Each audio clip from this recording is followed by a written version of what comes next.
공장의 차가운 공기, 곰팡이 냄새 밴 반지하, 카드 독촉장의 빨간 줄.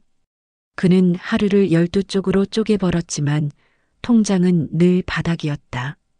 새벽 5시에 일어나 공장으로 갔다. 오전 8시간, 점심 1시간, 오후 4시간. 그리고 밤 10시부터 새벽 2시까지 편의점 야간 알바. 하루 16시간을 일했지만 월세 내고 밥 먹고 나면 손에 남는 건 거의 없었다.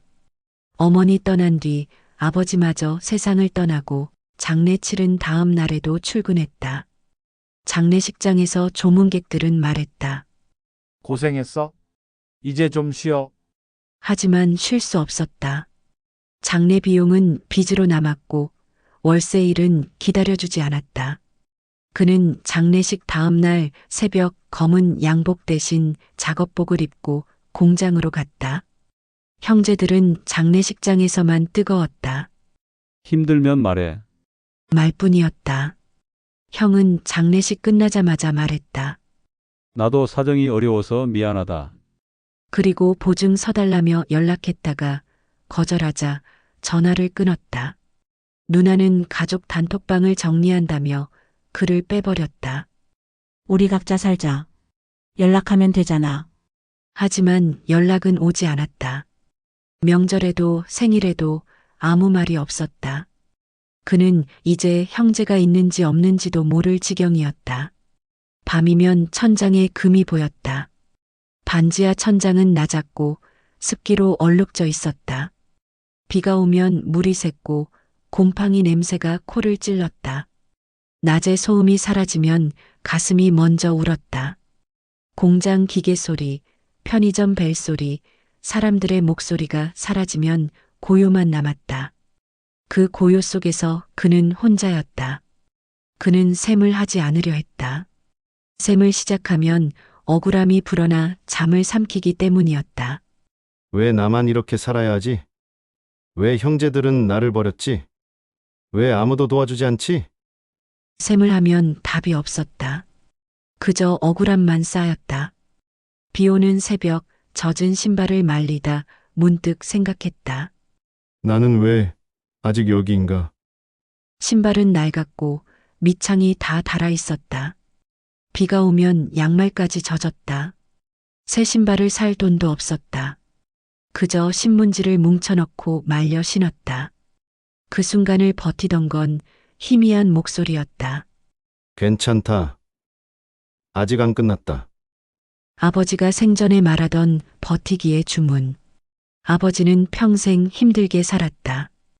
공장에서 일하고 건설 현장에서 일하고 밤에는 경비 일을 했다. 그럴 때마다 아버지는 말했다. 괜찮다. 아직 안 끝났다. 버티면 된다. 그 말은 이제 그의 주문이 되었다. 그는 그 주문으로 겨울을 건넜다. 추운 반지하에서 독촉 전화가 올 때마다, 밥을 굶을 때마다, 괜찮다. 아직 안 끝났다. 그리고 그 다음 겨울밤 꿈에서 정말 그 목소리가 돌아왔다. 꿈속에서 아버지가 서 있었다. 젊은 모습도 아니고 늙은 모습도 아닌 그저 아버지였다. 아버지는 그를 보며 말했다. 아들아, 고생이 많다. 그는 눈물이 났다. 꿈속에서도 울었다. 아버지, 저 너무 힘들어요. 아버지는 고개를 끄덕였다. 안다. 내가 다 안다. 형들도 안 도와주고. 누나도 연락 안 하고 저 혼자예요. 아버지는 손을 뻗어 그의 어깨를 잡았다. 그래도 넌 잘하고 있다. 버텼잖아. 그 말에 그는 목이 메었다. 아버지는 마지막으로 말했다. 이제 조금만 더 버텨. 곧 끝난다. 꿈에서 깨어났을 때 베개는 눈물로 젖어 있었다. 그는 창밖을 바라봤다. 새벽이었다. 아직 어두웠다. 하지만 그는 알았다. 어둠 끝에는 아침이 온다는 것을. 그는 천천히 일어나 옷을 입었다. 오늘도 공장에 가야 했다. 오늘도 버텨야 했다. 하지만 이번엔 달랐다. 아버지의 목소리가 아직 귓가에 남아 있었다. 이제 조금만 더 버텨. 그는 문을 열고 나갔다. 찬 공기가 얼굴을 때렸지만 발걸음은 조금 가벼웠다. 한밤중 그는 아버지 방의 문소리를 들었다. 오래된 손전등의 빛이 흔들렸다. 눈을 뜨니 방 안이 어둑했다. 하지만 문틈으로 희미한 빛이 새어 들어왔다. 누가 왔나? 그는 천천히 고개를 돌렸다. 그곳에 아버지가 서 있었다. 아버지는 생전과 다름없이 푸근한 체온을 달고 왔다. 낡은 작업복 차림이었고 손에는 예전에 쓰던 손전등을 들고 있었다. 얘야, 고개 들어라. 그 목소리는 꿈속의 목소리가 아니었다. 너무 또렷했다. 아버지는 손바닥을 펼쳤다. 손바닥이 펴지며 숫자 6개가 선명하게 떠올랐다. 3, 7, 12, 19, 28, 41. 숫자들은 빛을 내며 공중에 떠 있었다. 아버지는 한 번 더 또렷이 말했다. 2번 듣지 않게 적어라. 그는 숨이 막혔다. 손을 뻗으려 했지만 몸이 움직이지 않았다. 아버지, 그 순간 빛이 사라졌다. 그는 식은땀 속에서 벌떡 일어나 벽에 기대었다. 숨이 가빠왔다. 가슴이 두근거렸다. 꿈인가? 아니면 하지만 숫자들은 여전히 머릿속에 선명했다. 3, 7, 12, 19, 28, 41. 그는 급히 휴대폰을 꺼냈다. 휴대폰 메모, 영수증 뒷면, 손등까지 휘갈겼다. 3, 7, 12, 19, 28, 41. 3, 7, 12, 19, 28, 41. 3, 7, 12, 19, 28, 41. 여러 번 적었다. 혹시라도 잊을까봐. 눈을 감으면 숫자들이 흩어졌다가 다시 모였다. 그는 얼빠진 얼굴로 새벽을 버텼다. 잠을 잘 수 없었다. 머릿속이 숫자로 가득 찼다. 아침 출근길 편의점 유리문이 낡은 거울처럼 그를 비췄다. 얼굴은 피곤했고 눈은 충혈되어 있었다. 바보 같다. 스스로를 비웃었지만 발은 복권 매대로 향했다. 편의점 직원이 물었다. 로또 한 장이요? 내 수동으로요. 용지에 적어주세요. 그는 휴대폰을 꺼내 메모를 확인했다. 3, 7, 12, 19, 28, 41. 로또 한 장, 자동 대신 수동. 손이 덜덜 떨려 숫자를 마킹할 때 아버지의 숨이 귓가를 스쳤다. 이제 됐다. 그는 웃지도 못하고 고개만 끄덕였다. 복권을 받아들었다. 얇은 종이 한 장. 1,000원짜리. 이게 뭐라고? 하지만 마음 한편이 두근거렸다. 혹시라도. 그날 하루는 유난히 길었다. 공장에서 일할 때도 점심을 먹을 때도 숫자들이 머릿속을 떠나지 않았다. 라디오 소음, 프레스 기계의 떨림, 점심국의 미지근함이 다 낯설었다. 동료가 물었다. 야, 너 오늘 왜 그래? 얼굴이 왜 그래? 아, 그냥 잠을 못 잤어. 술 먹었어? 아니, 동료는 고개를 저으며 갔다. 그는 일에 집중하려 했지만 손은 계속 떨렸다. 기계 앞에 서 있어도 정신은 딴 데 가 있었다. 설마 정말. 점심시간 그는 휴대폰을 꺼내 로또 당첨 번호 발표 시간을 검색했다. 매주 토요일 오후 8시 45분. 오늘은 금요일이었다. 하루가 남았다. 내일까지 기다려야 하는 건가? 시간이 너무 느렸다. 분침이 움직이는 것조차 느렸다.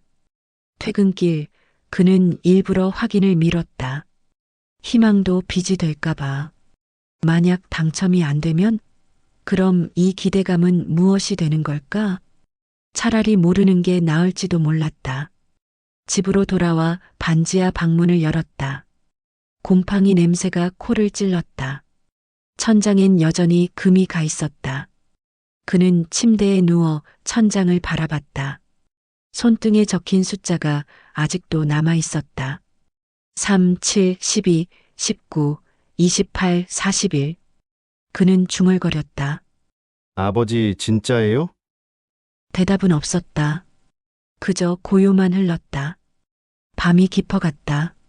그는 잠들지 못하고 휴대폰만 바라봤다. 내일이면 알겠지.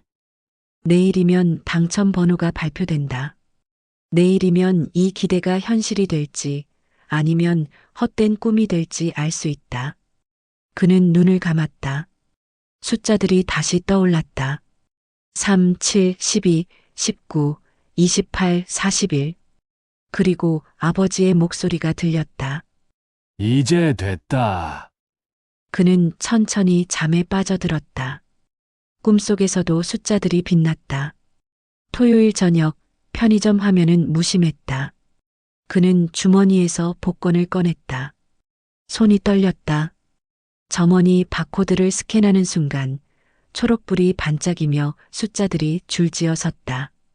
비. 기계음이 울렸다. 평소와 다른 소리였다. 잠깐만요. 점원의 눈동자가 커졌다. 화면에 1등 당첨 4글자가 환하게 떴다. 그는 숨이 멎었다. 귀가 멍해졌다. 뭐라고요? 점원은 다시 화면을 확인했다. 그리고 그를 쳐다봤다. 진짜 1등이세요. 주변 소음이 멀어지고 심장 소리만 가까워졌다. 편의점 냉장고 소리, 문 여는 소리, 사람들의 발소리가 모두 사라졌다. 오직 심장만이 쿵쿵거렸다. 그는 본능적으로 티켓을 움켜쥐었다. 농담하지 마세요. 목소리가 갈라졌다. 점원은 속삭였다. 축하드립니다. 여기 오래 계시면 곤란하실 수 있어요. 점원은 주변을 둘러봤다. 다행히 다른 손님은 없었다.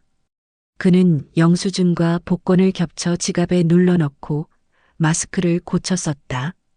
손이 너무 떨려 지갑을 제대로 닫을 수조차 없었다. 골목 바람이 차가웠다. 그는 빠르게 걸었다. 뒤를 돌아보지 않았다. 혹시라도 누가 따라오는 것 같았다. 진짜인가? 진짜 1등? 머리가 하얗게 변했다. 생각이 정리되지 않았다.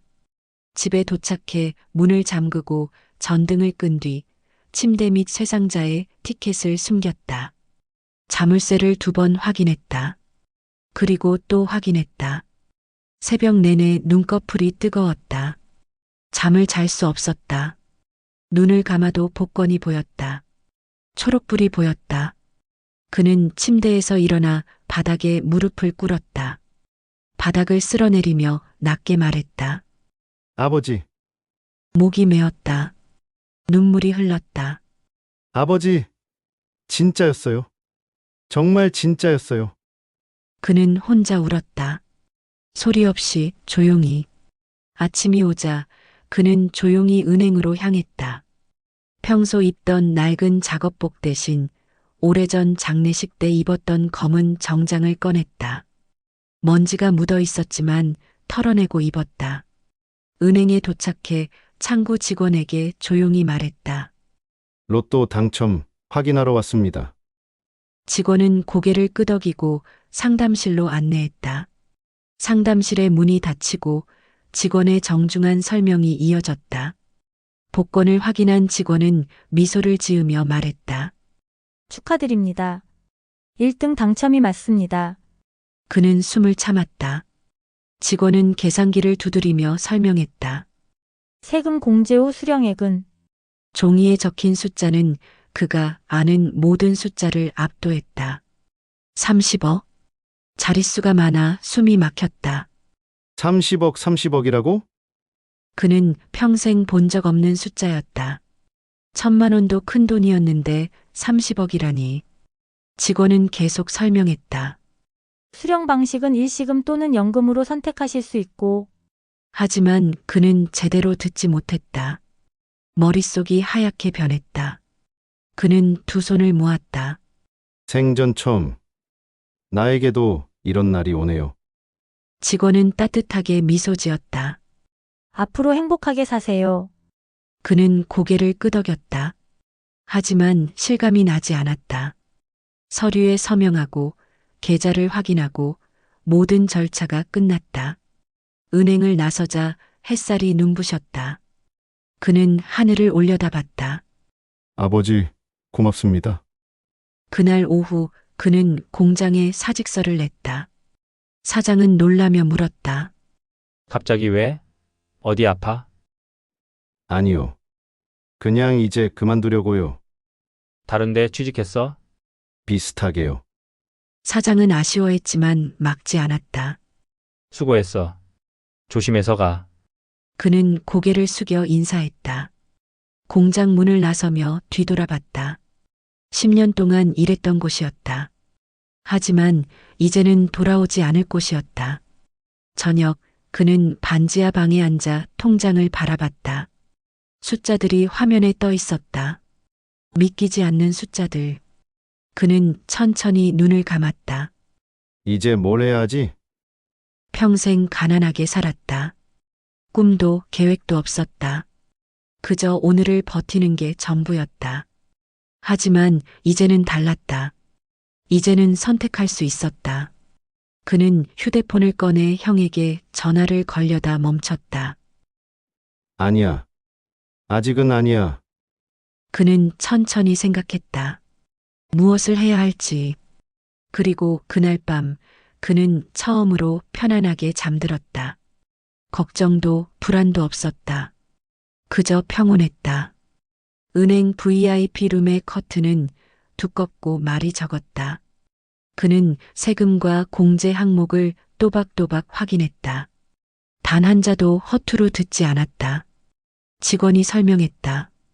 소득세와 지방세를 합쳐 총 33% 공제됩니다.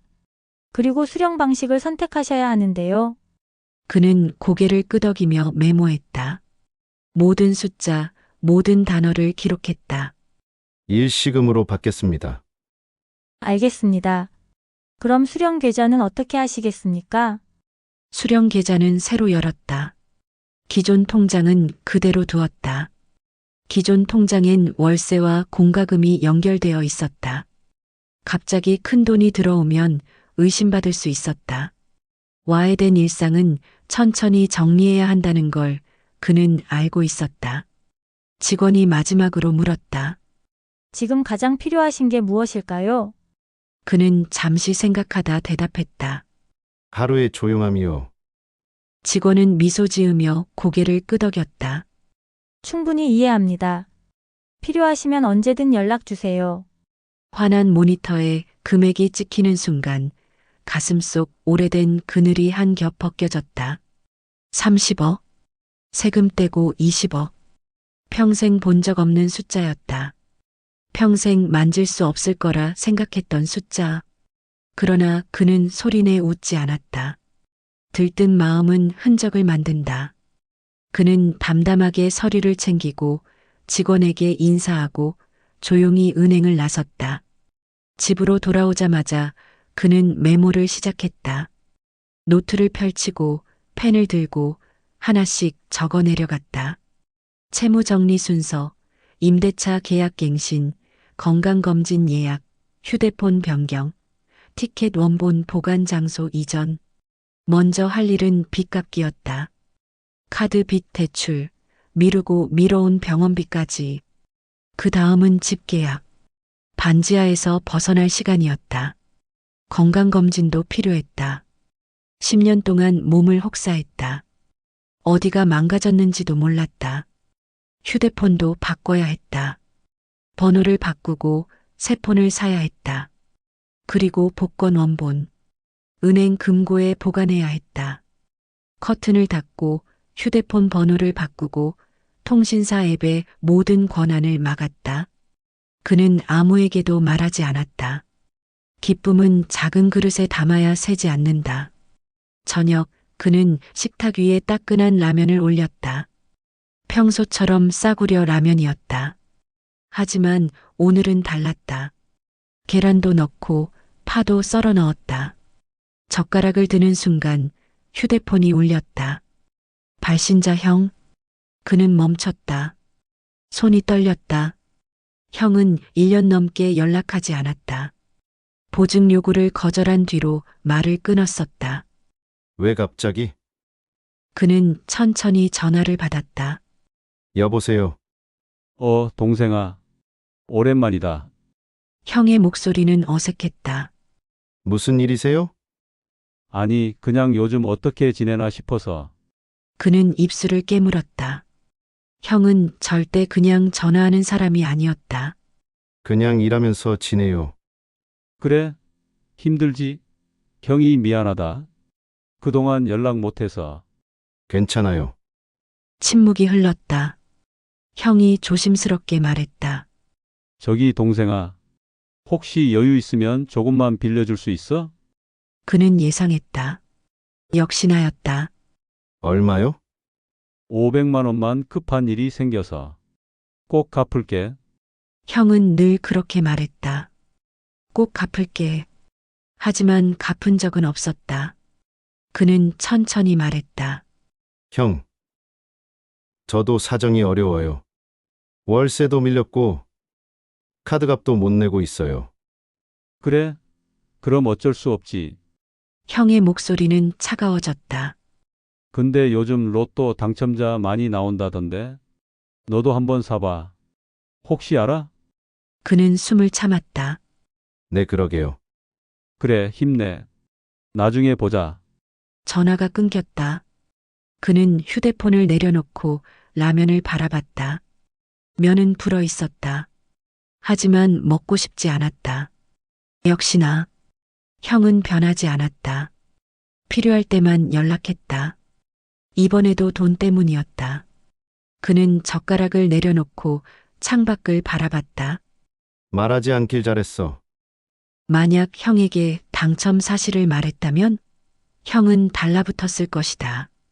그리고 누나도 친척들도 모두 알게 되었을 것이다.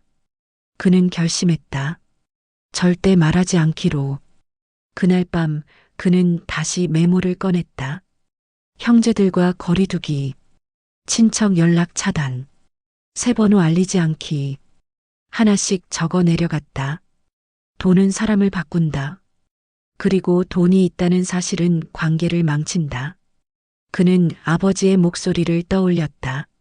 조용히 살아라. 들뜨지 마. 그는 고개를 끄덕였다. 네. 아버지, 조용히 살게요. 다음 날 그는 새 휴대폰을 샀다. 번호도 바꾸고 통신사도 바꿨다. 예전 번호는 해지했다. 새 번호는 아무에게도 알리지 않았다. 그리고 은행 금고에 복권 원본을 보관했다. 모든 준비가 끝났다. 이제 그는 새로운 삶을 시작할 수 있었다. 조용히, 천천히, 아무도 모르게. 야, 축하받아야 한다는 소문이 있던데.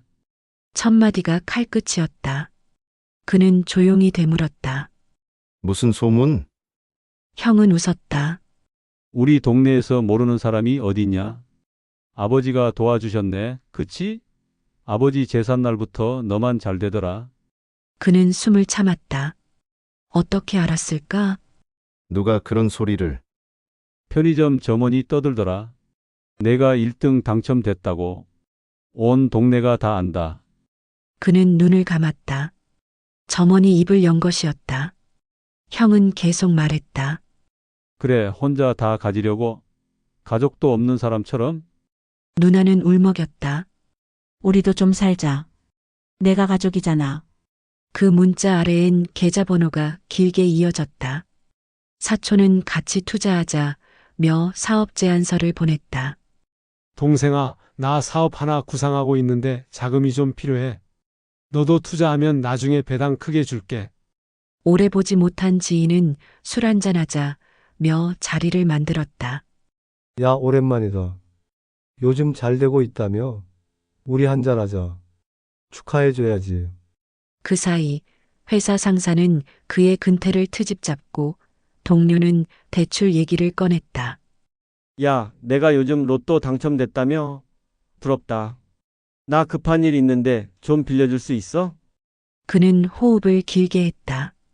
기쁨은 조용히, 결심은 분명하게. 밤이면 메시지들이 비처럼 쏟아졌다. 아버지 제사상 비용도 내가. 엄마 무릎 수술 급하다. 형이 보증 잘못 쓴 것도 다 가족 일이다. 우리의 학원비 좀 도와줘. 너 잘 됐잖아. 사촌 결혼식 축의금 좀 많이 줘. 내가 여유 있잖아. 하루에 수십 통의 메시지가 왔다. 모두 돈 얘기였다. 그는 한 줄씩 답했다. 차용증 쓰면 검토. 의료비 영수증 보내라. 투자는 제안서와 담보 확인 후. 형이 화를 냈다. 차용증? 우리가 남이야? 가족끼리 차용증까지 써? 그는 담담하게 답했다. 가족이니까 더 명확하게 해야죠. 누나가 문자를 보냈다. 너 정말 이기적이다. 가족한테 이럴 수 있어? 그는 답하지 않았다. 다음 날 단톡방은 비난으로 번졌다. 가족 단톡방에 그가 다시 추가되어 있었다. 누나가 다시 초대한 것이었다. 형, 얘 진짜 변했네. 돈 생기니까 가족도 없는 사람처럼 굴어. 누나, 피도 눈물도 없다. 사촌, 아버지가 저 세상에서 보시면 실망하시겠다. 형수, 우리 애들 학원비도 안 도와주면서 무슨 가족이야. 고모, 내가 크면서 얼마나 도움 받았는데? 은혜를 모르네. 메시지들이 쏟아졌다. 멈추지 않았다. 그는 천천히 메시지를 읽었다. 하나도 빠짐없이. 그리고 그는 마지막으로 남겼다. 피도 눈물도 제가 제일 많이 흘렸습니다. 단톡방이 잠시 조용해졌다. 그는 계속 썼다. 아버지 장례식 다음 날 저는 출근했습니다. 형은 장례식장에서 술 드시고 계셨죠. 어머니 병원비 걔가 대출받아서 냈습니다. 형은 나중에 갚는다고 했지만 한 푼도 안 갚으셨죠. 누나는 저 빼고 가족 톡방 만들었습니다. 저는 가족이 아니었나 봐요. 사촌은 저 보증 세우려다 실패하고 연락 끊었습니다. 고모는 제가 힘들 때 단 한 번도 연락하지 않았습니다. 그는 손이 떨렸지만 멈추지 않았다. 저는 10년 동안 하루 16시간씩 일했습니다. 월세 내고 밥 먹고 빚 갚고 살았습니다. 여러분은 그동안 뭐 하셨나요? 단톡방은 조용했다. 그는 마지막 문장을 썼다. 차용증 쓰시면 도와드립니다. 안 쓰시면 도와드릴 수 없습니다.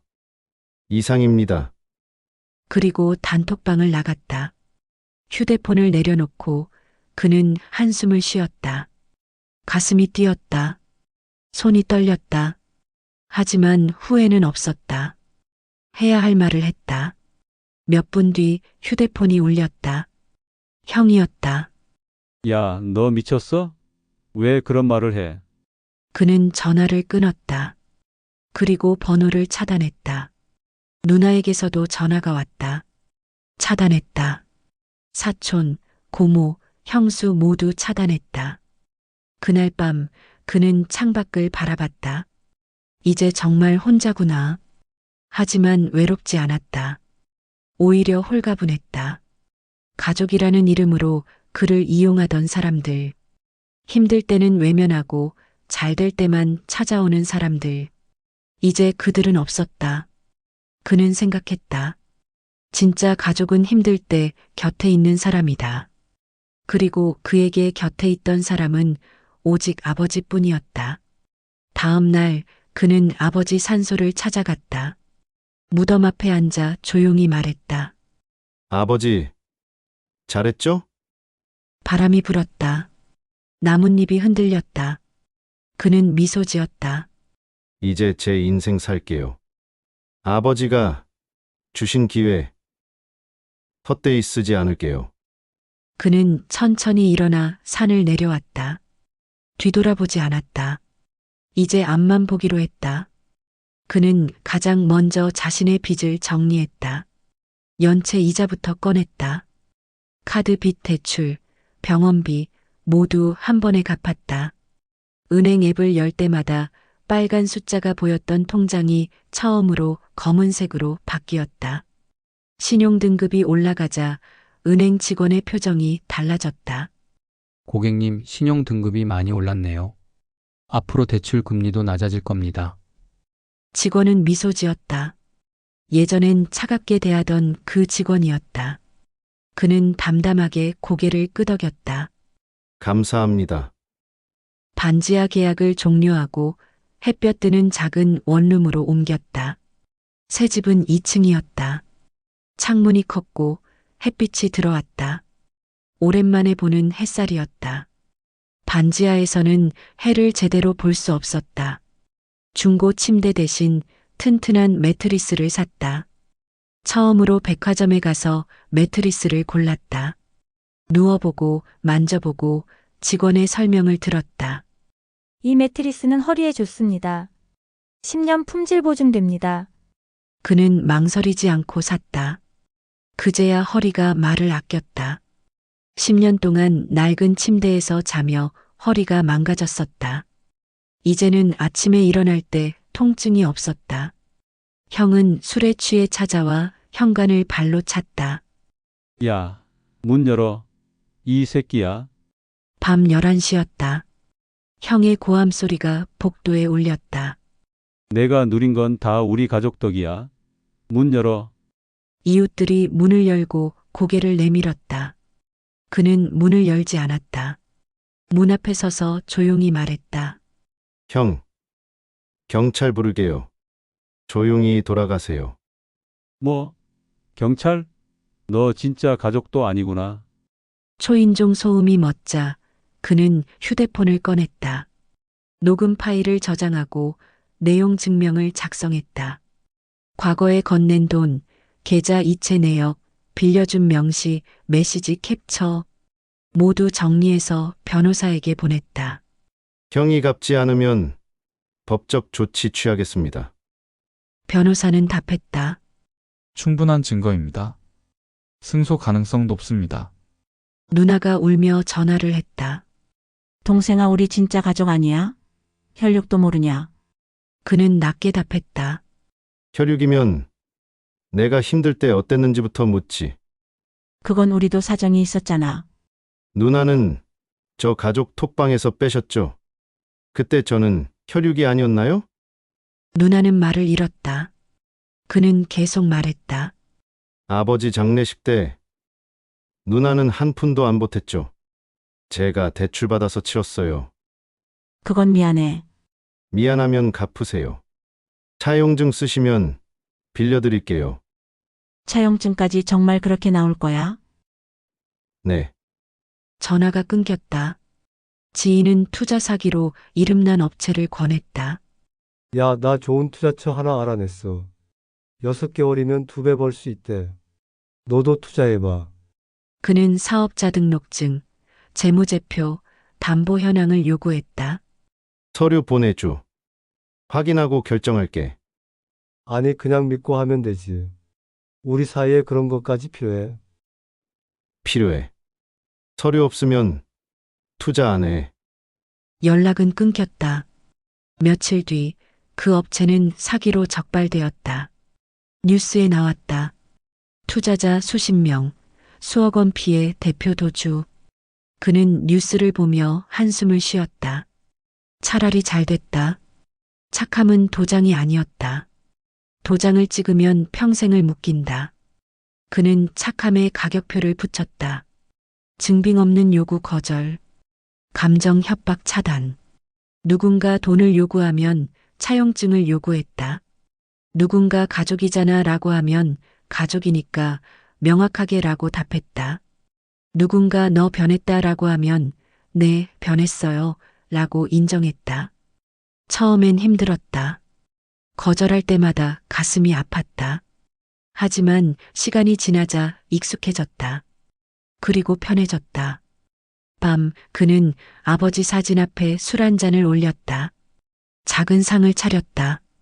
과일, 전, 밥. 술잔에 소주를 따르고 절을 올렸다. 아버지, 이제야 배우네요. 미안해요. 늦어서. 그는 아버지 사진을 바라봤다. 아버지는 미소 짓고 있었다.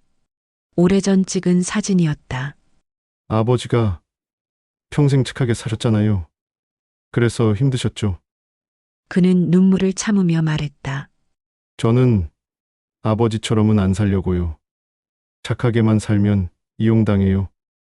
바람이 불었다. 촛불이 흔들렸다. 그는 고개를 숙였다. 아버지, 원망하지 마세요. 저 이제 제대로 살게요. 다음 날 아침 그는 새 삶을 시작했다. 헬스장 등록을 했다.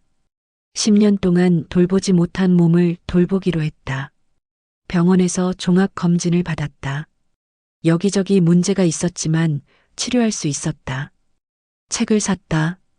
재무관리, 투자, 자기계발. 읽고 싶었던 책들. 그리고 작은 카페에 앉아 커피를 마셨다. 오랜만에 여유였다. 오랜만에 평온이었다. 그는 창밖을 바라보며 생각했다. 이제 시작이다. 돈은 자유를 주었다. 하지만 진짜 자유는 거절할 수 있는 용기에서 왔다. 그는 이제 알았다. 착함은 무조건적인 게 아니라 선택적이어야 한다는 것을. 그리고 그는 이제 선택할 수 있었다. 그는 작은 수첩을 만들었다. 요청 증빙 응답 결과 4칸. 누가 무엇을 요청했는지, 어떤 증빙을 제출했는지, 그가 어떻게 응답했는지, 결과가 어떻게 되었는지 모두 기록했다. 날짜, 시간, 내용, 통화 녹음 파일 번호까지 꼼꼼하게 적었다. 이제는 말로만 살지 않는다. 기록으로 산다. 형이 다시 돈을 요구하자 그는 즉시 차용증 서식을 보냈다. 형, 차용증입니다. 작성해서 보내주세요. 서식엔 명확했다. 원금, 이자, 상환 일정, 연체 시 조치. 형은 악을 썼다. 가족에게 이자라니. 너 진짜 사람도 아니구나. 그는 답했다. 가족에게 욕은 쉽게 했잖아요. 형은 말을 잃었다. 그는 계속 말했다. 제가 힘들 때 형은 빌려달라는 말만 하셨죠. 이자는커녕 원금도 안 갚으셨고요. 그건 사정이 있었어. 저도 사정 있어요. 차용증 쓰시면 빌려드릴게요. 안 쓰시면 거절입니다. 전화가 끊겼다. 누나는 이전에 빌려갔던 돈을 부탁이었지 차용이 아니었다며 발뺌했다. 그건 내가 부탁한 거지 빌린 게 아니야. 가족끼리 도와주는 거잖아. 그는 전송 기록을 보냈다. 2019년 3월 12일. 누나, 동생아 급한 일 생겼어. 200만 원만 빌려줄래? 빌려줄게. 언제 갚을 수 있어? 누나, 다음 달에 꼭 갚을게. 고마워. 2020년 7월 5일. 누나, 미안한데 100만 원만 더 빌려줄 수 있어? 빌려줄게. 누나, 다음 달에 갚을게. 빌려줄게, 다음 달 갚을게. 이 4글자들이 증거였다. 누나는 할 말을 잃었다. 그는 조용히 말했다. 누나, 총 300만 원입니다. 갚으실 거면 갚으시고, 안 갚으실 거면 법적 조치 취할게요. 법적 조치? 너 진짜 가족도 아니구나. 가족이라면 빌린 돈은 갚아야죠. 누나는 전화를 끊었다. 지인은 그의 이름으로 통신사 기기를 할부로 뚫어달라 했다. 야, 나 급해. 핸드폰 할부로 사야 하는데 내 신용이 안 좋아서. 내 명의로 좀 해줄래? 그는 녹음 버튼을 눌렀다. 그 요청, 불법입니다. 뭐? 불법? 친구끼리 도와주는 건데. 명예대여는 불법이고, 나중에 제가 책임져야 합니다. 거절할게요. 야, 너 진짜 친구도 아니구나. 돈 생기니까 사람이 변했네. 그는 담담하게 말했다. 네, 변했어요. 이제는 불법적인 요청은 거절합니다. 통화가 끊겼다. 그는 녹음 파일을 저장했다. 혹시 모를 일에 대비해서 변호사와 상담을 잡고 가족과 지인에게 일괄 공지했다. 새 단톡방을 만들었다. 형, 누나, 사촌, 친척들 모두 초대했다. 그리고 공지를 올렸다. 모든 금전 거래는 서면으로 진행합니다. 차용증 없는 대출은 거절합니다. 감정적 압박은 차단합니다. 거절은 곧 악감정이 아닙니다. 제 삶의 방어입니다. 단톡방은 조용해졌다. 몇 분 뒤 형이 메시지를 보냈다. 너 진짜 이렇게 나올 거야? 그는 답하지 않았다. 침묵은 곧 증거의 자리였다. 더 이상 설명할 필요가 없었다. 그는 이미 선을 그었다. 그는 다시 일터로 돌아가 근로계약서를 재확인하고 새 이력서로 연봉 협상을 시도했다. 퇴사를 하기 전 회사와 한 번 더 대화하기로 했다. 상사를 찾아가 조용히 말했다. 제 근로계약서를 다시 검토했는데 몇 가지 수정이 필요합니다. 뭐? 갑자기 왜? 야근 수당이 제대로 지급되지 않았고 휴가도 제대로 사용하지 못했습니다. 법적으로 보상받을 권리가 있습니다. 상사는 당황했다. 그건 우리 회사 관행이. 관행은 법이 아닙니다. 수정하지 않으시면 노동청에 신고하겠습니다. 상사는 할 말을 잃었다. 며칠 뒤 회사는 밀린 야근 수당과 휴가 보상비를 지급했다. 총 800만 원이었다. 돈이 나를 바꾸게 두지 말고 내가 돈의 길을 정하자. 그는 매일 아침 이 문장을 되뇌었다. 돈은 도구였다. 자유를 주는 도구. 하지만 돈이 주인이 되면 안 되었다. 그는 돈을 관리했다. 투자 계획을 세우고 예산을 짰다. 매달 생활비, 저축, 투자, 기부까지 나누어 관리했다. 그의 반격은 소리 없이 길을 냈다. 가족은 더 이상 연락하지 않았다.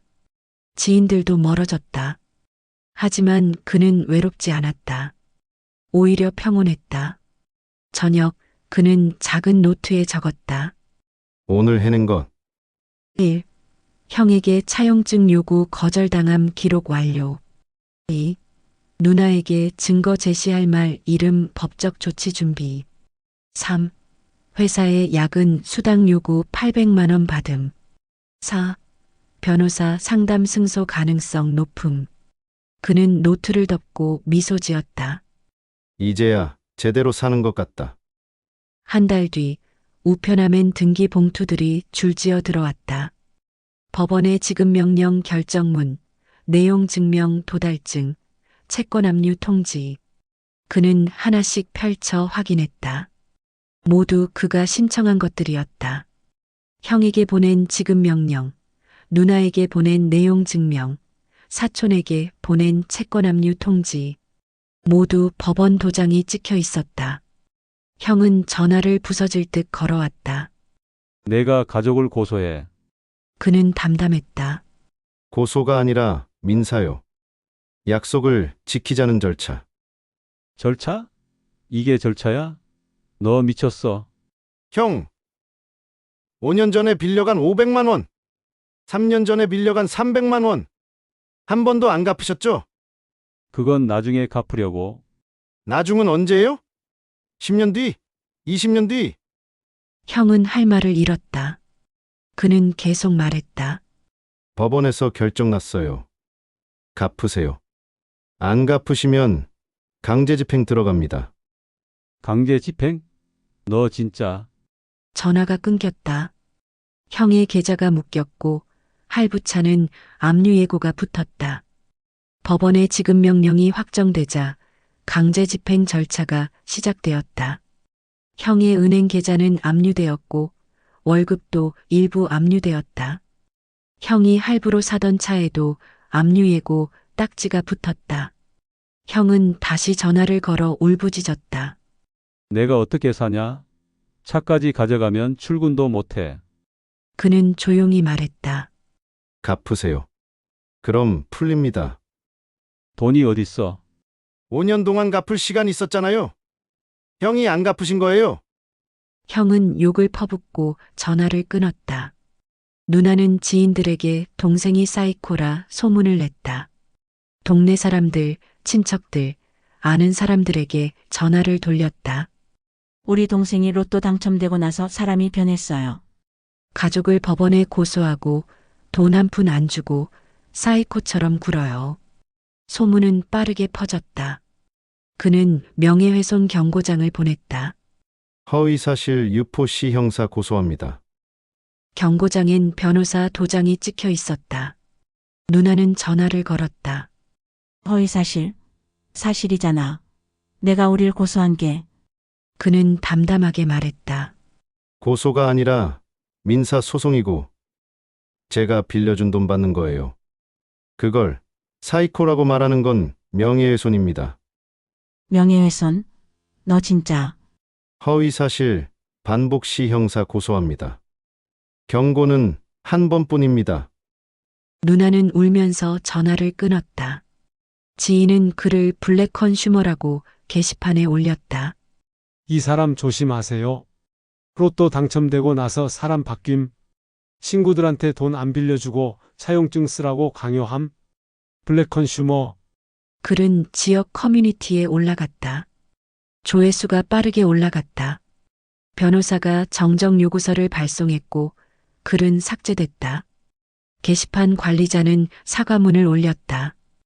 허위사실 유포로 인한 법적 조치 가능성이 확인되어 게시글을 삭제합니다. 지인은 전화를 걸어 울부짖었다. 야, 이게 뭐야? 내가 뭘 잘못했어?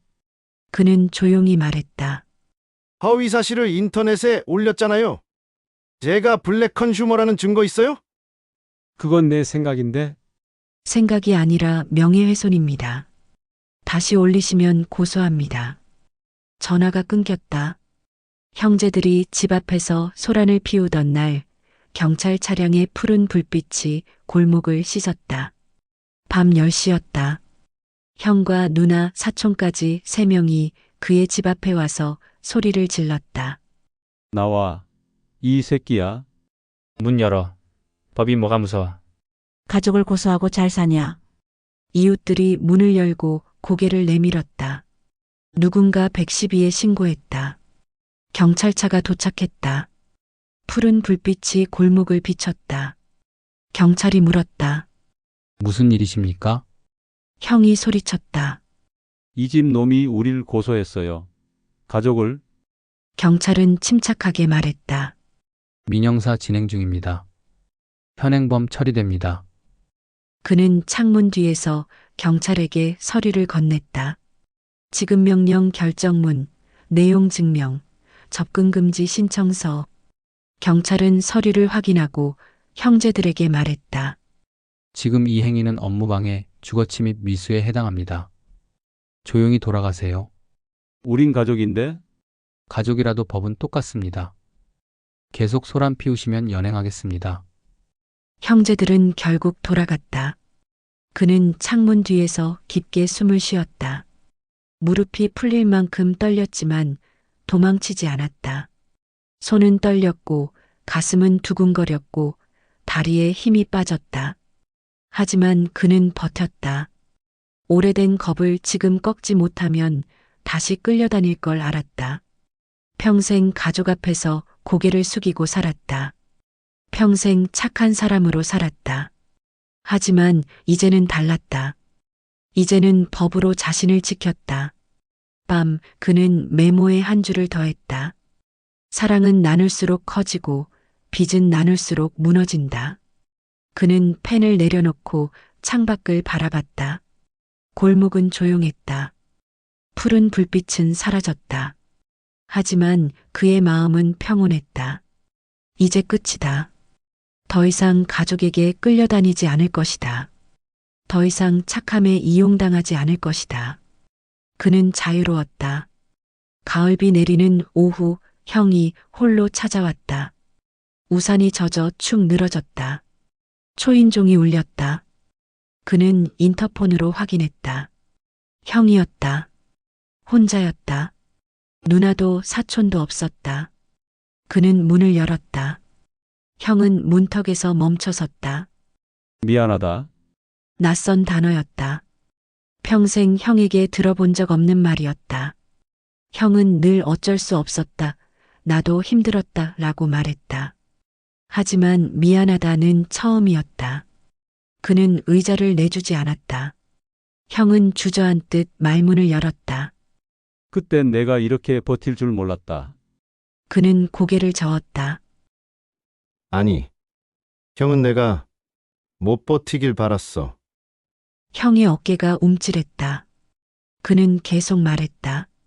형은 제가 결국 무릎 꿇고 돈 주길 바랐죠. 가족이니까 어쩔 수 없이 주길 바랐죠. 형은 고개를 숙였다. 맞아, 솔직히 그랬어. 침묵이 흘렀다. 도와달라. 형은 떨리는 목소리로 말했다. 나 진짜 막막해. 차도 압류되고 월급도 묶이고 애들 학원비도 못 내. 그는 한숨을 길게 내쉬고 수첩을 펼쳤다. 새 약정, 담보 설정, 허위 진술 금지 서약, 위반 시 즉시 집행. 형은 고개를 끄덕였다. 할게. 그는 서류를 꺼냈다. 이미 준비해둔 것이었다. 이거 읽어보세요. 형은 서류를 받아 읽었다. 차용 계약서였다. 원금 800만 원. 이자 연 5%.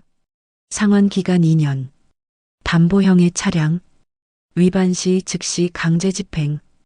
형은 손이 떨렸다. 이렇게까지. 네. 이렇게까지 해야 돼요. 그는 단호하게 말했다. 형. 5년 동안 한 번도 안 갚으셨어요. 약속도 안 지키셨고요. 알아, 내가 잘못했어. 그럼 이번엔 지키세요. 서명하세요. 형은 펜을 들고 서명했다. 손이 떨려 글씨가 흐트러졌다. 그는 마지막으로 물었다. 내가 가난할 때 왜 이렇게 진지하게 말하지 않았을까? 형은 답하지 못했다. 그는 계속 말했다. 형은 제가 가난할 때 가족이니까, 형제니까 하면서 돈 빌려갔죠. 하지만 갚을 생각은 안 하셨죠. 미안해. 미안하다고만 하지 말고 이제부터는 지키세요. 형은 고개를 끄덕였다. 문 밖으로 나갈 때 형의 무릎이 잠깐 꺾였다. 형은 비틀거리며 계단을 내려갔다. 우산을 펼치고 빗속으로 사라졌다. 무릎의 높이가 낮아진 건 그가 아니라 거짓말의 키였다. 평생 형은 동생 앞에서 높은 자리에 있었다. 형이니까 맞으니까 라며 위에서 내려다봤다. 하지만 이제는 달랐다. 형은 무릎을 꿇었다. 거짓말이 무너지면서 형의 키도 낮아졌다. 그는 창가에 서서 물줄기를 보았다. 빗물이 유리창을 타고 흘렀다. 천천히, 조용히. 분노가 조금씩 내려앉았다. 처음엔 화가 났었다. 가족이 자신을 이용했다는 사실에, 평생 착하게만 살았는데 보상은 없었다는 사실에. 하지만 이제는 달랐다. 분노는 여전히 있었지만 예전만큼 뜨겁지는 않았다. 용서는 아니었다. 형을 용서한 건 아니었다. 누나도 사촌도 용서하지 않았다. 다만 삶이 다시 자기 목소리를 찾는 중이었다. 그날 밤 그는 메모를 꺼냈다. 오늘 있었던 일. 형이 찾아왔다. 사과했다. 차용 계약서 서명했다. 분노가 조금 줄어들었다. 하지만 용서는 아니다. 삶이 제 목소리를 찾고 있다. 그는 펜을 내려놓고 창밖을 바라봤다. 비는 여전히 내렸다. 하지만 그의 마음은 조금 가벼워졌다. 며칠 뒤 형이 첫 상환금을 입금했다. 통장에 33만 원이 찍혔다. 매달 갚기로 한 금액이었다. 그는 통장을 보며 한숨을 쉬었다. 드디어 시작이구나. 형이 약속을 지킬지는 아직 모른다. 2년 동안 매달 갚을지 중간에 또 포기할지 알 수 없다. 하지만 적어도 시작은 했다. 누나에게서도 연락이 왔다. 동생아, 나도 갚을게. 조금씩이라도. 그는 답했다. 차용증 쓰세요. 그럼 받을게요. 알았어. 보낼게. 며칠 뒤 누나도 차용증을 보냈다. 서명이 되어 있었다. 그는 서류를 받고 정리했다. 이제 시작이다. 사촌은 여전히 연락하지 않았다. 친척들도 조용했다. 하지만 그는 신경 쓰지 않았다. 연락하고 싶지 않은 사람들이었다. 필요할 때만 찾아오는 사람들. 그는 이제 그들 없이도 살 수 있었다. 그날 밤 그는 아버지 사진 앞에 앉았다. 아버지, 형이 사과했어요. 촛불이 흔들렸다. 용서는 아니에요. 하지만 조금 마음이 가벼워졌어요. 그는 고개를 숙였다. 제가 잘하고 있는 거 맞죠? 대답은 없었다. 하지만 그는 알았다. 아버지가 살아 있었다면 이렇게 말했을 것이다. 잘하고 있다. 내 삶을 살아라. 그는 미소 지었다. 네.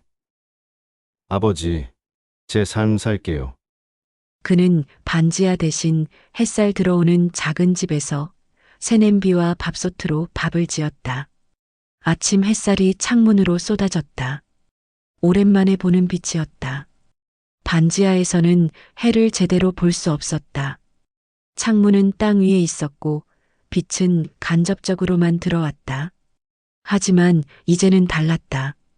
2층 원룸의 큰 창문으로 아침 햇살이 가득 들어왔다.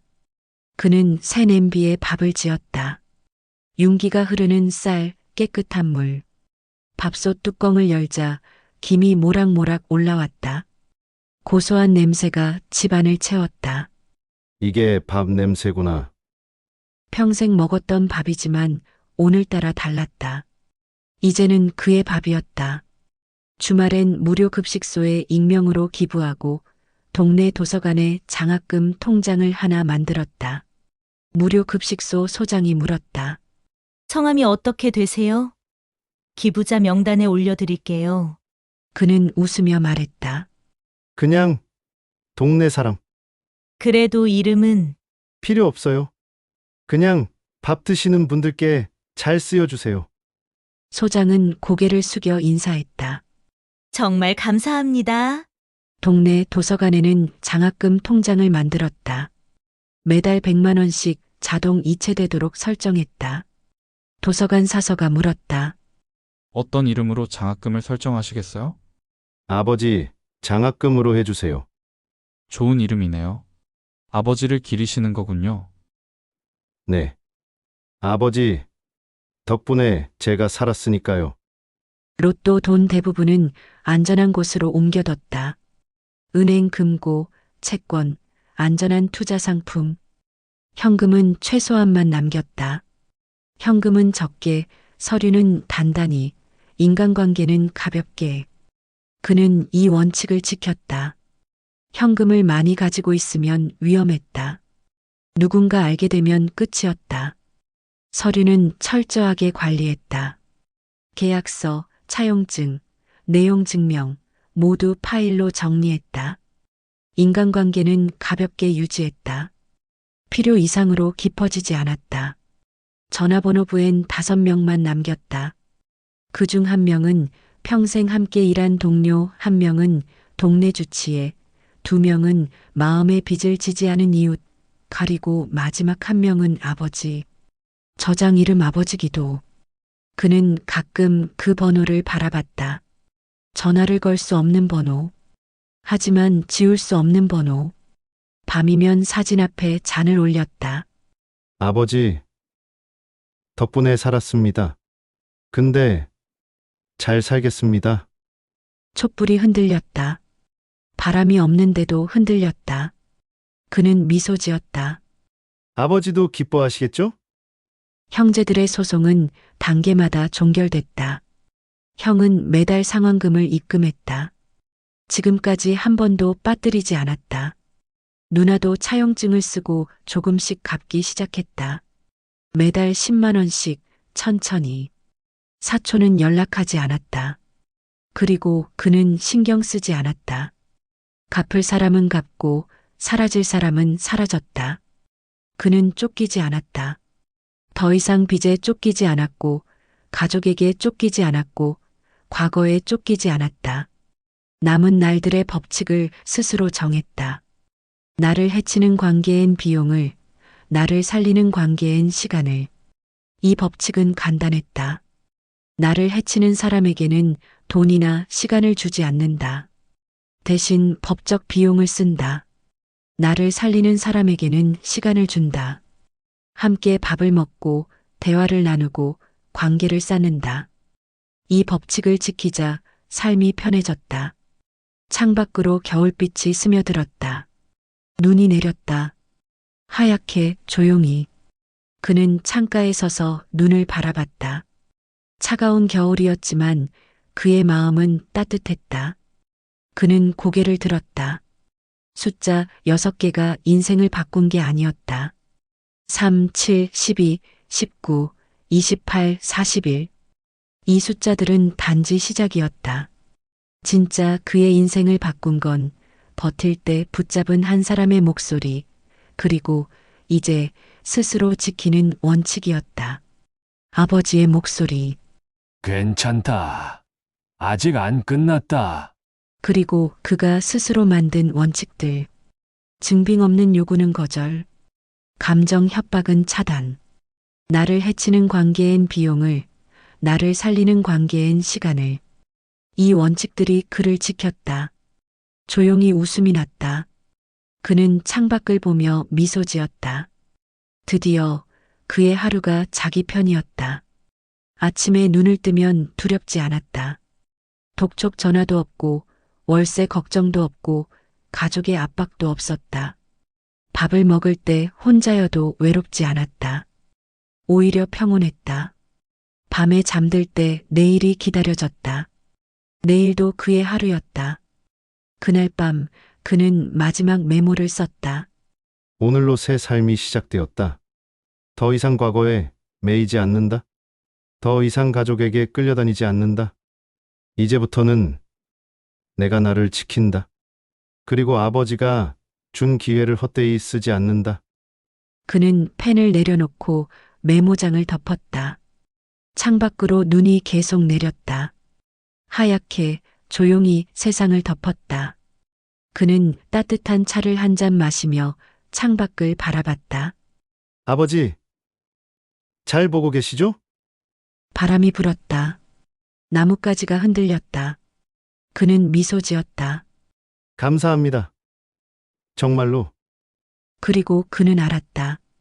진짜 행복은 큰 돈에서 오는 게 아니라 자기 편인 하루에서 온다는 것을.